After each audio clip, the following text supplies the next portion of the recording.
Patanjali. First, I would like to tell you something about Patanjali, who he was and what was his lineage. Historically, Patanjali may have lived sometime between 500 and 200 BC, but much of what we know of the master of yoga is drawn from legends.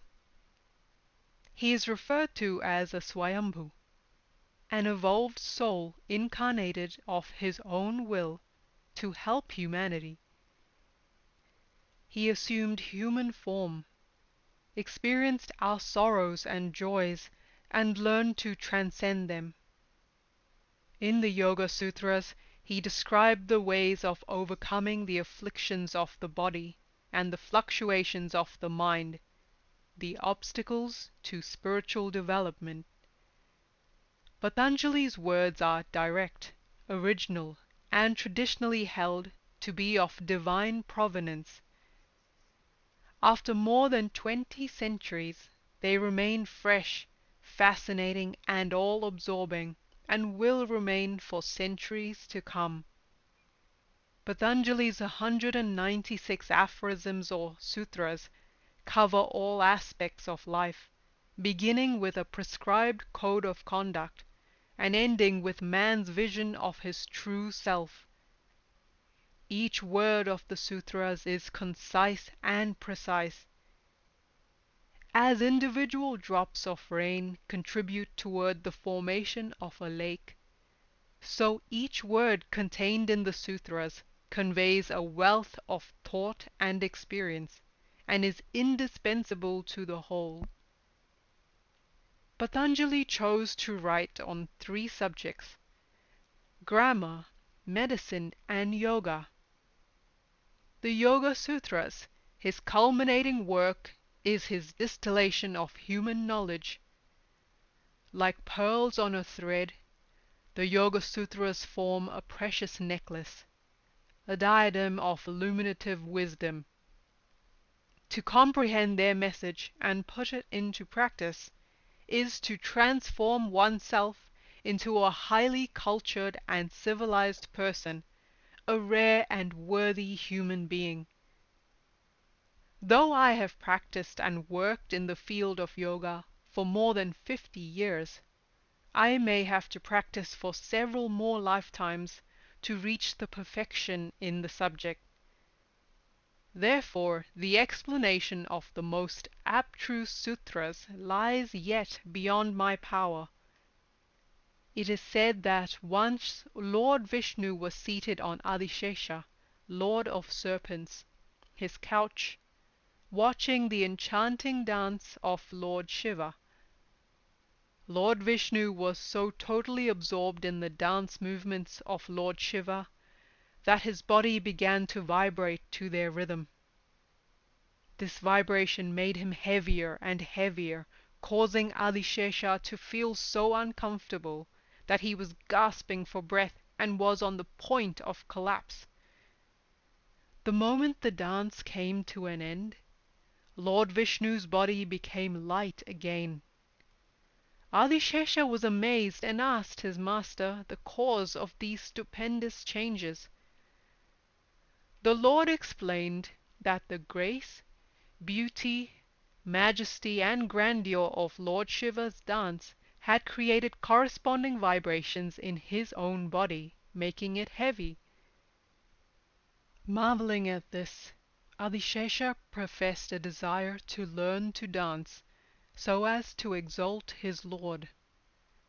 Vishnu became thoughtful and predicted that soon Lord Shiva would grace Adishesha to write a commentary on grammar, and that he would then also be able to devote himself to perfection in the art of dance.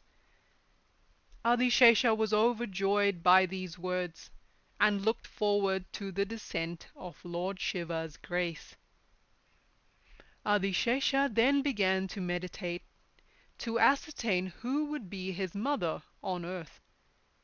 In meditation he had a vision of a yogini by the name of Gonika, who was praying for a worthy son to whom she could impart her knowledge and wisdom.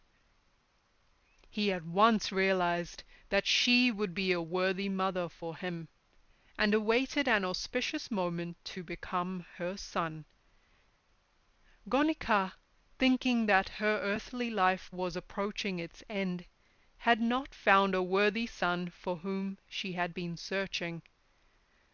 Now, as a last resort, she looked to the Sun God, the living witness of God on earth, and prayed to him to fulfill her desire. She took a handful of water as a final oblation to him, closed her eyes and meditated on the sun. As she was about to offer the water, she opened her eyes and looked at her palms. To her surprise, she saw a tiny snake moving in her palms, who soon took on human form. This tiny male human being prostrated to Gonika and asked her to accept him as her son. This she did, and named him Patanjali. Pata means falling or fallen, and Anjali is an oblation. Anjali also means hands folded in prayer.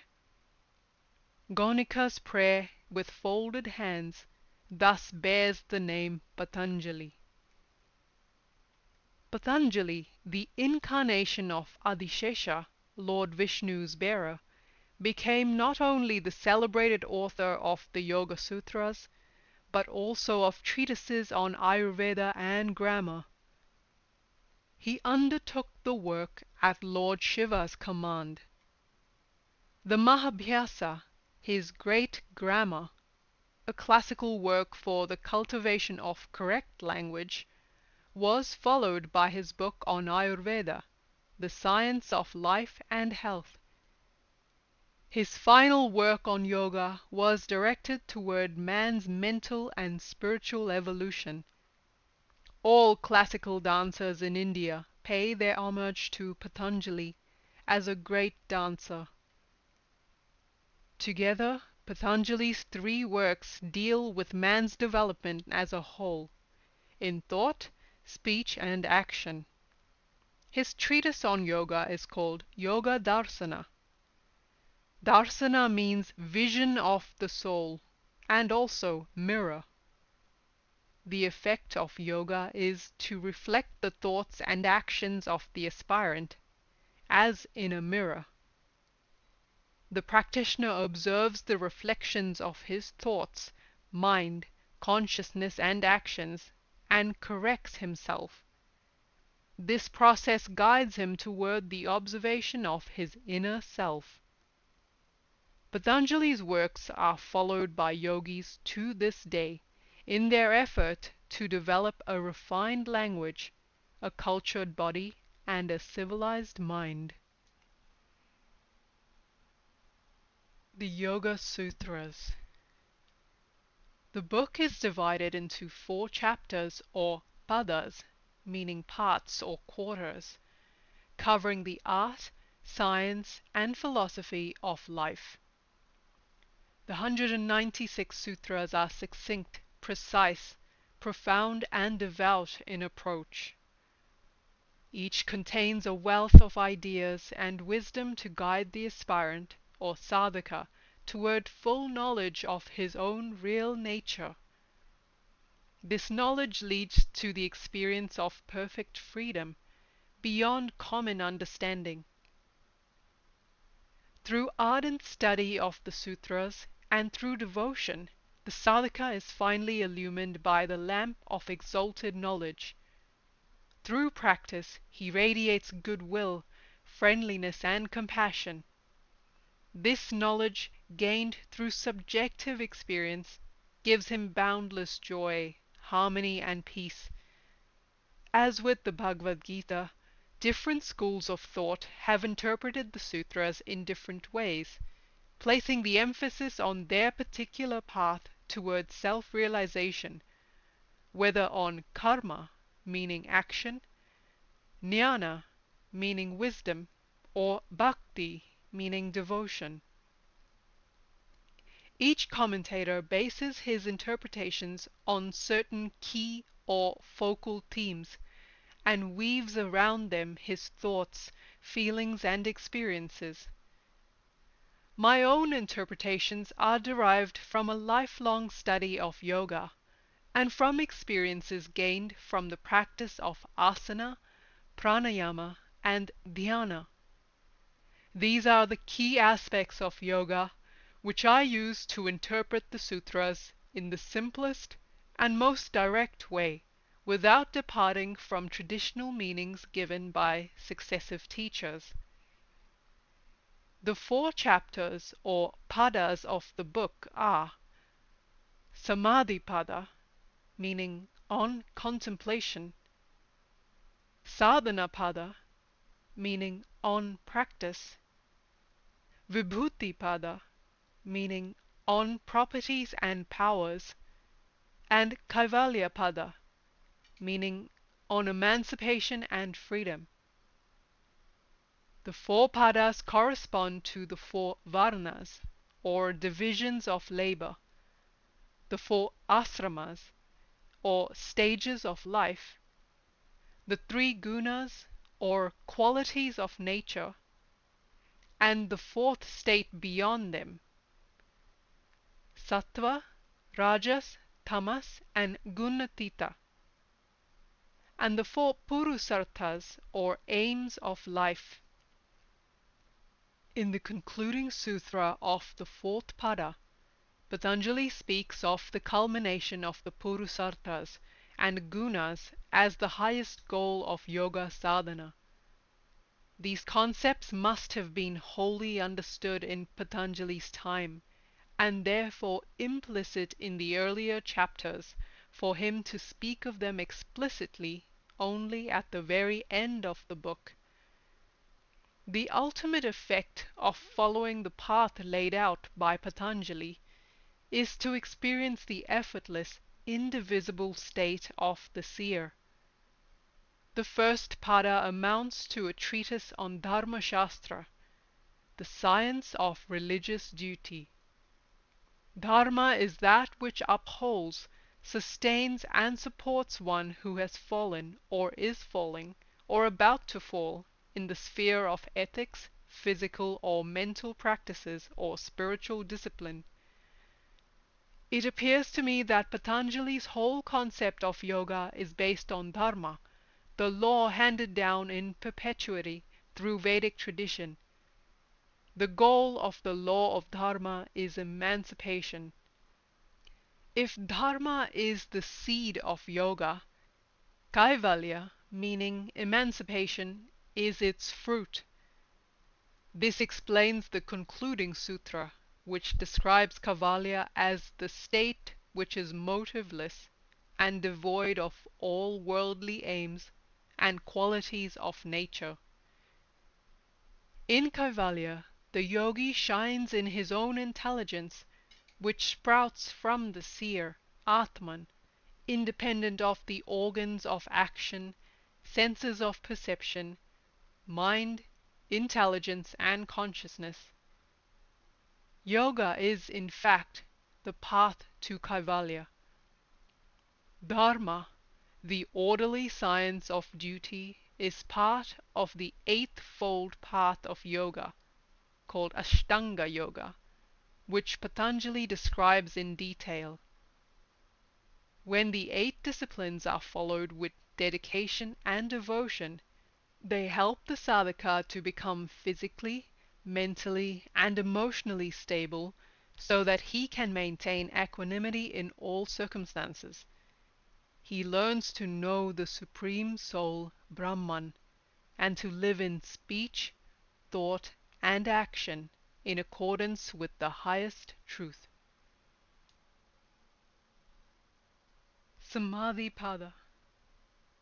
The 1st chapter, Samadhi Pada, defines yoga as the movement of chitta vritti. It is directed toward those who are already highly evolved to enable them to maintain their advanced state of cultured, matured intelligence and wisdom. Rare indeed are such human souls who experience Samadhi early in life, for Samadhi is the last stage of the eightfold path of Yoga. Samadhi is seeing the soul face to face, an absolute, indivisible state of existence in which all differences between body, mind and soul are dissolved. Such sages as Hanuman, Shukka, Dhruva, Prahlada, Shankaracharya, Jnaneshwar, Kabir, Swami Ramdas of Maharashtra, Ramakrishna Paramahamsa, and Ramana Maharshi evolved straight to Kaivalya without experiencing the intermediate stages of life or the various stages of yoga. All the actions of these great seers arose from their souls, and they dwelled throughout their lives in a state of unalloyed bliss and purity. The word Samadhi is made up of two components. Sama means level, alike, straight, upright, impartial, just, good and virtuous. And Adhi means over and above, that is, the indestructible seer. Samadhi is the tracing of the source of consciousness, the seer, and then diffusing its essence impartially and evenly throughout every particle of the intelligence, mind, senses and body. We may suppose that Patanjali's intention in beginning with an exegesis of Samadhi was to attract those rare souls who were already on the brink of self-realization, and to guide them into experiencing the state of non-duality itself. For the uninitiated majority, the enticing prospect of Samadhi revealed so early in his work serves as a lamp to draw us into yogic discipline, which will refine us to the point where our own soul becomes manifest. Patanjali describes the fluctuations, modifications, and modulations of thought which disturb the consciousness, and then sets out the various disciplines by which they may be stilled. This has resulted in yoga being called a mental sadhana, meaning practice. Such a sadhana is possible only if the accumulated fruits derived from good actions of past lives, or samskaras, are of a noble order. Our samskaras are the fund of our past perceptions, instincts, and subliminal or hidden impressions. If they are good, they act as stimuli to maintain the high degree of sensitivity necessary to pursue the spiritual path. Consciousness is imbued with three qualities or gunas of luminosity, that's sattva, vibrancy, that's rajas, and inertia, that's tamas. The gunas also color our actions. White is sattva, gray rajas, and black tamas. Through the discipline of yoga, both actions and intelligence go beyond these qualities, and the seer comes to experience his own soul with crystal clarity, free from the relative attributes of nature and actions. This state of purity is Samadhi. Yoga is thus the means and the goal. Yoga is Samadhi, and Samadhi is Yoga. There are two main types of Samadhi. Sabija or Sampragnata Samadhi is attained by deliberate effort, using for concentration an object or idea as a seed. Nirbija Samadhi is without seed or support. Patanjali explains that before Samadhi is experienced, the functioning of consciousness depends upon 5 factors: correct perception, misperception, where the senses mislead, misconception or ambiguousness, where the mind lets one down, sleep, and memory. The soul is pure, but through the sullying or misalignment of consciousness, it gets caught up in the spokes of joys and sorrows and becomes part of suffering, like a spider ensnared in its own web. These joys and sorrows may be painful or painless, cognizable or incognizable. Freedom, that is to say, direct experience of Samadhi, can be attained only by disciplined conduct and renunciation of sexual desires and appetites. This is brought about through adherence to the twin pillars of yoga, Abhyasa and Vairagya. Abhyasa, or practice, is the art of learning that which has to be learned through the cultivation of disciplined action. This involves long, zealous, calm, and persevering effort. Vairagya, meaning detachment or renunciation, is the art of avoiding that which should be avoided. Both require a positive and virtuous approach. Practice is a generative force of transformation or process in yoga, but if undertaken alone, it produces an unbridled energy which is thrown outward to the material world as if by centrifugal force. Renunciation acts to shear off this energetic outburst, protecting the practitioner from entanglement with sense objects, and redirecting the energies centripetally toward the core of being. Patanjali teaches the sadhaka to cultivate friendliness and compassion, to delight in the happiness of others, and to remain indifferent to vice and virtue, so that he may maintain his poise and tranquility. He advises the sadhaka to follow the ethical disciplines of yama and niyama, the 10 precepts similar to the 10 commandments, which govern behavior and practice and form the foundation of spiritual evolution. He then offers several methods through which consciousness detaches itself from intellectual and emotional upheavals and assumes the form of the soul, universal, devoid of all personal and material identity.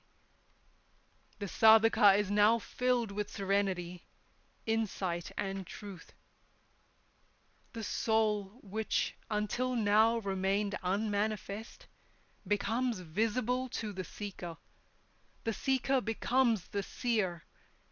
He enters a state without seed or support, Nirbija Samadhi. Sadhana Pada. In the second chapter, Sadhana Pada, Patanjali comes down to the level of the spiritually unevolved to help them to aspire to absolute freedom. Here he coins the word Kriya Yoga. Kriya means action, and Kriya Yoga emphasizes the dynamic effort to be made by the sadhaka. It is composed of 8 yogic disciplines: yama and niyama, asana and pranayama, pratyahara and dharana, dhyana and samadhi. These are compressed into 3 tiers. The tier formed by the first 2 pairs, yama and niyama, asana and pranayama, comes under tapas, which is religious spirit in practice. The second tier, pratyahara and dharana, is self-study or swadhyaya. The third, dhyana and samadhi, is ishvara pranidhana, the surrender of the individual self to the universal spirit or God, Ishvara.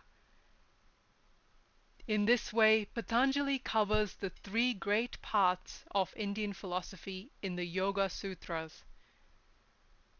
Karma Marga, the path of action, is contained in tapas. Jnana Marga, the path of knowledge, in swadhyaya. And Bhakti Marga, the path of surrender to God, in Ishvara Pranidhana. In this chapter, Patanjali identifies avidya, spiritual ignorance, as the source of all sorrow and unhappiness. Avidya is the first of the 5 kleshas, or afflictions, and is the root of all the others: egoism, attachment, aversion, and clinging to life. From these arise desires, sowing the seed of sorrow. Afflictions are of 3 types. They may be self-inflicted, hereditary, or caused through imbalance of elements in the body. All are consequences of one's actions in this or previous lifetimes, and are to be overcome through practice and renunciation in the 8 yogic disciplines, which cover purification of the body, senses, and mind, and intense discipline whereby the seeds are incinerated, impurities vanish, and the seeker reaches a state of serenity in which he merges with the seer.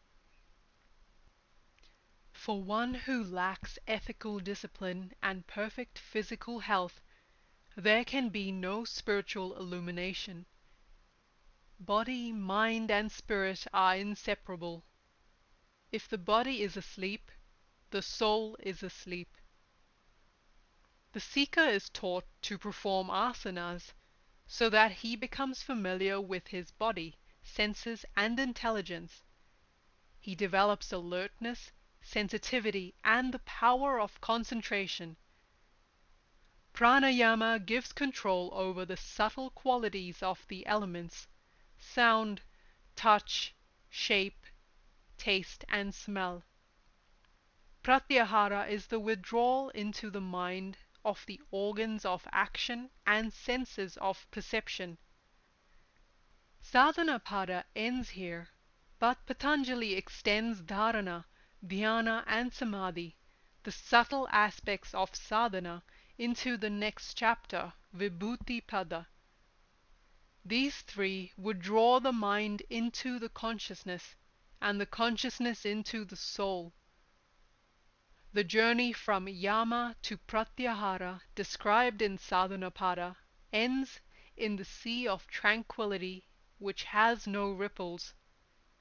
If chitta is the sea, its movements or vrittis are the ripples.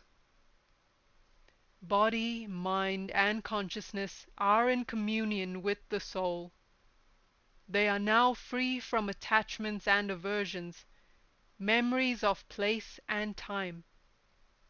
The impurities of body and mind are cleansed. The dawning light of wisdom vanquishes ignorance. Innocence replaces arrogance and pride, and the seeker becomes the seer. Vibhuti Pada.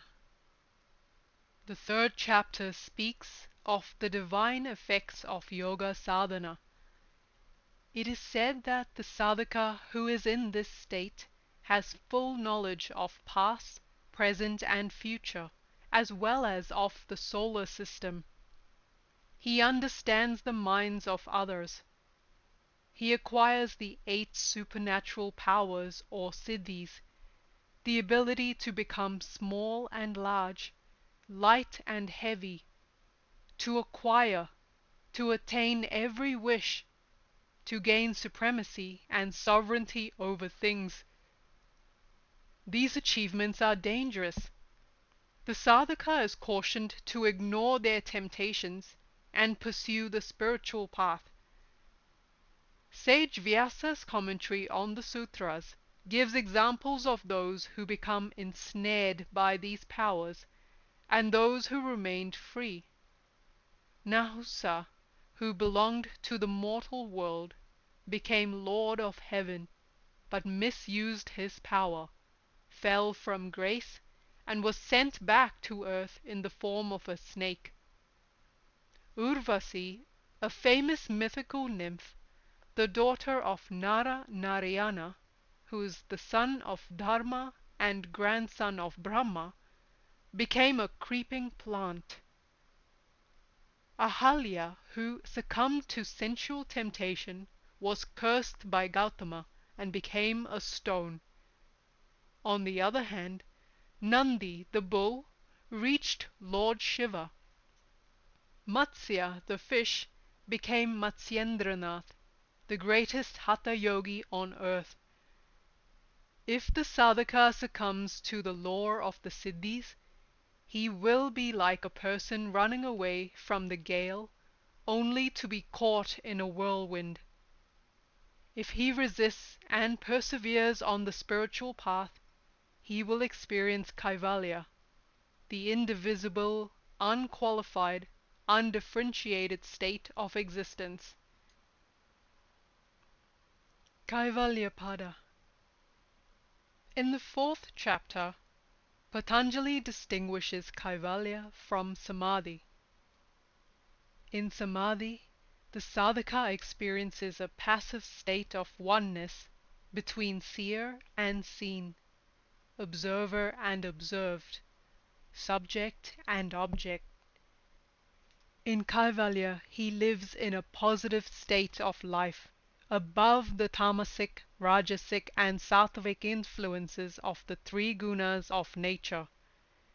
He moves in the world and does day-to-day work dispassionately without becoming involved in it. Patanjali says it is possible to experience Kaivalya by birth, through use of drugs, by repetition of mantra, or by tapas, which is intense disciplined effort, and through samadhi. Of these, only the last two develop mature intelligence and lead to stable growth. Man may make or mar his progress through good actions or bad. Yogic practices lead to a spiritual life. Non-yogic actions bind one to the world. The ego or ahamkara is the root cause of good and bad actions. Yoga removes the weed of pride from the mind and helps the seeker to trace the source of all actions, the consciousness wherein all past impressions or samskaras are stored. When this ultimate source is traced through yogic practices, the sadhaka is at once freed from the reactions of his actions. Desires leave him. Desire, action and reaction are spokes in the wheel of thought. But when consciousness has become steady and pure, they are eliminated. Movements of mind come to an end. He becomes a perfect yogi with skillful actions. As wick, oil and flame combine to give light, so thought, speech and action unite, and the yogi's knowledge becomes total. For others, whose knowledge and understanding are limited, an object may be one thing, experience of the object another, and the word quite different from both. These vacillations of mind cripple one's capacity for thought and action. The yogi differentiates between the wavering uncertainties of thought processes and the understanding of the self, which is changeless. He does his work in the world as a witness, uninvolved and uninfluenced. His mind reflects its own form, undistorted like a crystal. At this point, all speculation and deliberation come to an end, and liberation is experienced. The yogi lives in the experience of wisdom, untinged by the emotions of desire, anger, greed, infatuation, pride, and malice. This seasoned wisdom is truth-bearing. That's Ritambra Prajna. It leads the sadhaka toward virtuous awareness, Dharma Megha Samadhi, which brings him a cascade of knowledge and wisdom. He is immersed in Kaivalya, the constant burning light of the soul, illuminating the divinity not only in himself, but also in those who come in contact with him. I end this prologue with a quotation from the Vishnu Purana given by Sri Vyasa in his commentary on the Yoga Sutras. Yoga is the teacher of yoga. Yoga is to be understood through yoga. So live in yoga to realize yoga. Comprehend yoga through yoga. He who is free from distractions enjoys yoga through yoga.